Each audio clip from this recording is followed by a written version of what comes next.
Chers amis, frères et sœurs de la religion traditionnelle, chers amis, hommes et femmes de bonne volonté, depuis le jeudi 24 février 2022, notre barque commune Sunugal est secouée par une tempête dont la virulence a fini de remettre en cause les valeurs plusieurs fois millénaires qui ont façonné et consolidé notre nation sénégalaise et qui sont éloquemment traduites par notre devise: un peuple, un but, une foi.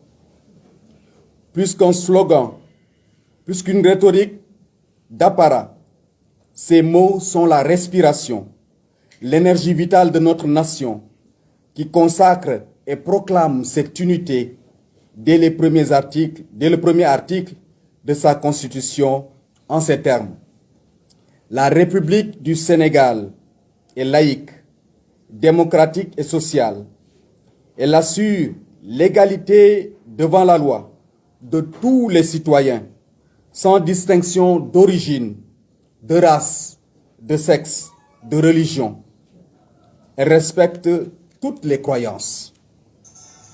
Les propos discriminatoires, outrageants, agressifs et séparatistes de l'imam Lamine Sall, tenus à l'égard de la communauté chrétienne lors de l'émission Dîner ak Jamano du jeudi 24 février 2022 sur la chaîne Walf TV, confortent notre certitude que les fondements de notre nation sont en danger et que son unité est plus que jamais menacée par des personnes qui foulent aux pieds notre charte commune, notre charte fondamentale.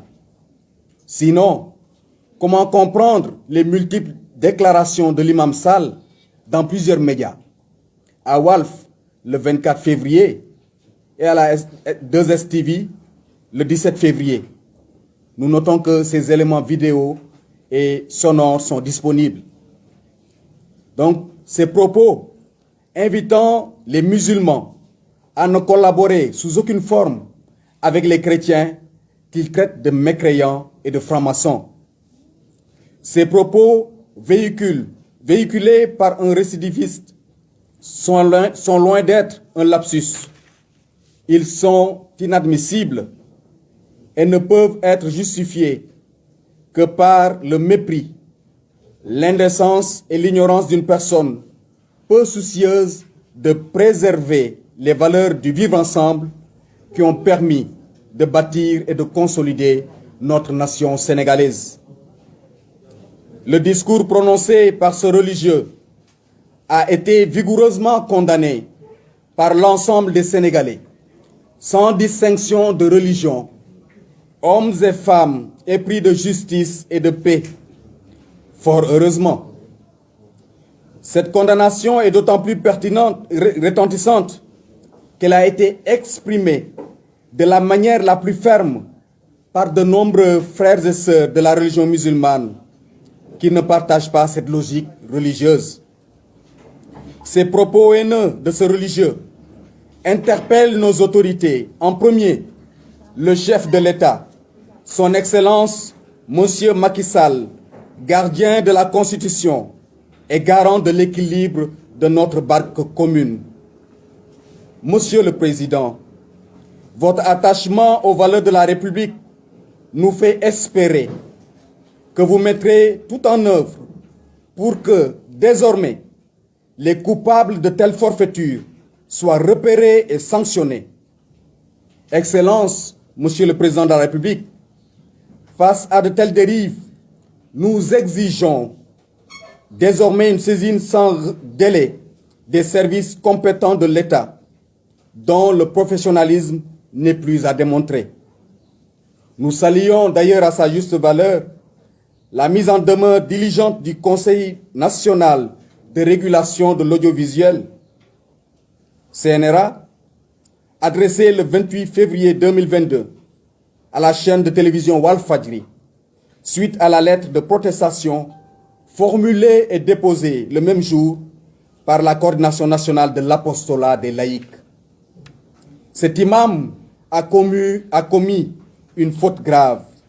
C'est pourquoi la communauté chrétienne du Sénégal et tous les hommes et femmes de bonne volonté exigent qu'il présente sincèrement ses excuses pour montrer sa bonne foi à travers le même média et la même émission, conformément à la mise en demeure du CNRA.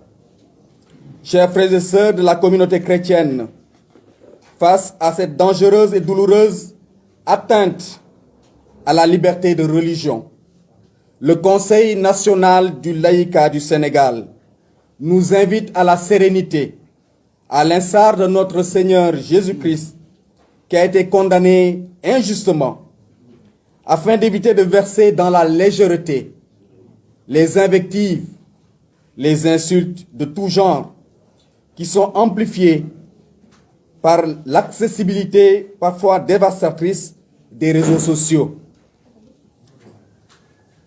Chers frères et sœurs, ne nous laissons pas dévier de nos valeurs chrétiennes qui privilégient la correction fraternelle dans la charité, mais aussi dans la fermeté.